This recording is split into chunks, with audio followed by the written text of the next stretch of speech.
अ, अभी तक हम समझ रहे थे कि चीन जो है वो कहीं ना कहीं एक फॉरेन पॉलिसी प्रायोरिटी है पूरे पश्चिमी देशों के लिए। और जिस तरह से साउथ चाइना सी की बात हो रही थी, जिस तरह से फ्रीडम ऑफ नेविगेशन की बात हो रही थी, लेकिन अब ऐसा लगता है कि अचानक जो है पूरे यूरोप का कम से कम और अमेरिका लेड नेटो अलायंस की बात हम करें तो अचानक भयानक जो है, जो सबसे बड़ा प्रायोरिटी समझ में आ रहा है वो है रूस। रूस ने भी तो अपने आप को पीछे नहीं रखा है। रूस भी जो है बहुत तेज़ी से अपने अपने फॉरेन पॉलिसी को उसने मनूवर किया है।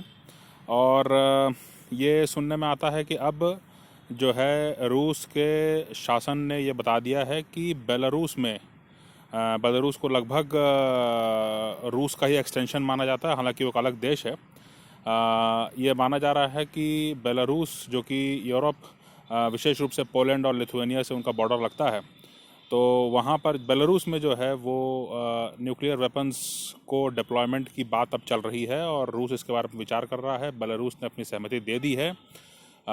ये बहुत चिंता की बात है। दूसरी बात यह है कि जो पूरा यूरोप के जो प्रमुख देश हैं, जिसमें फ्रांस और जर्मनी है, इसके अलावा यूके हुआ, ब्रिटेन हुआ, है ना, और इसके अलावा जो है कनाडा, इन सारे देशों ने मिल करके एक एक तरह की धमकी दी है कि अगर रूस ने यूक्रेन की स्वाधीनता पर कोई हमला किया तो इसके गंभीर नतीजे होंगे। अभी नतीजे क्या होंगे, क्या मिलिट्री कॉस्ट होगा या इकोनॉमिक कॉस्ट होगा, कोई सैंक्शन लगाया जाएगा, ये इसके बारे में कोई क्लैरिटी नहीं है। लेकिन उन्होंने कहा कि गंभीर नतीजे होंगे। लेकिन अगर यूक्रेन जैसी अगर चीन और रूस मिल करके, अगर चीन ताइवान पर हमला कर देता है और साउथ चाइना सी पर कब्जा कर लेता है, और दूसरी तरफ से है जो आपका यूक्रेन और जॉर्जिया पर अगर रूस का हमला हो जाता है, तो यूरोप की स्थिति क्या होगी? क्या वो जोग्राफिकली भी इतनी दूर तक पहुंच बना सकता है? क्या वो कहीं इंटरवेंशन करने की स्थिति में होगा? और क्या बचेगा दुनिया का अगर अगर जो है इन इन इस बड़े टेरिटरी को आप अगर इकोनॉमिक सैंक्शन लगा करके यहाँ पर ट्रेड बंद कर देंगे, जो कि अभी आप नहीं कर पा रहे हैं। आप एक चीन को नहीं उनको ट्रेड बंद करके उनको आप अकेला नहीं कर पा रहे हैं। तो अब रूस और चीन मिल करके अगर इस तरह का कोई गेम प्लान किए होंगे, तो क्या यूरोप की क्षमता है ऐसी, क्या अमेरिका की क्षमता है ऐसी कि वो कोई अल्टीमेटली होगा यही कि आप इकोनॉमिक सैंक्शन लगाओगे और बाकी लोगों को कहोगे कि भाई इनसे आप व्यापार मत करो। तो बाकी देशों को मुश्किल में डालने की बात है, क्योंकि रूस और चीन को तो कम से कम कोई टेरिटरी मिल रही होगी उस सिनारियो में। तो ये एक ऐसी बात है। अब आज के दिन जो है एक बहुत बड़ी घटना ये भी होने वाली है कि व्लादिमीर पुतिन जो रूसी राष्ट्रपति हैं वो आज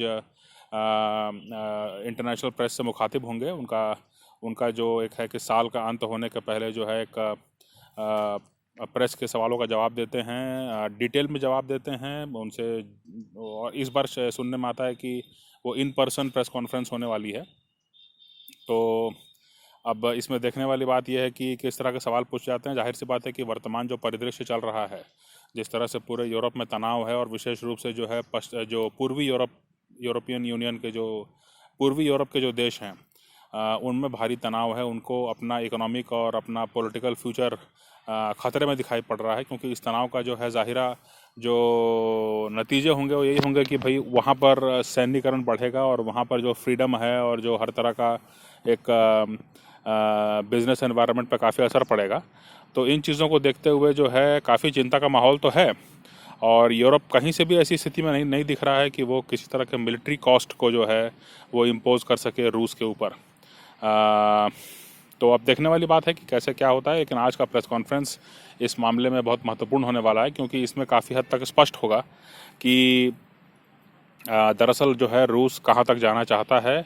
और रूसी राष्ट्रपति के मुंह से जो है जो बातें और जिन तरह के शब्दों का इस्तेमाल होगा, क्या सवाल पूछे जाते हैं, किन संदर्भों में उनका जवाब दिया जाता है, इफ़ एंड बट्स क्या हैं, क्या रेड लाइंस हैं, अगर कोई सैंक्शन की बात अगर पश्चिम देशों ने की है या कोई इकोनॉमिक कॉस्ट की बात की है, तो उसको बाईपास करने की, उसको सर्कमवेंट करने की रूस की रणनीति क्या है, चीन के साथ उनका क्या होगा, भारत के साथ उनका कैसा रिलेशन होगा, इस सब के बारे में जो है काफ़ी विस्तार में मुझे लगता है कि चर्चा होगी। इस प्रेस कॉन्फ्रेंस में। और रूसी राष्ट्रपति का जो भी पूरा बयानिया है, जो भी उनका जो पूरा एक नैरेटिव है, उससे काफ़ी कुछ क्लियर होगा कि नए साल में हम किन हालात में हम नए सालों में जाएंगे 2022 में।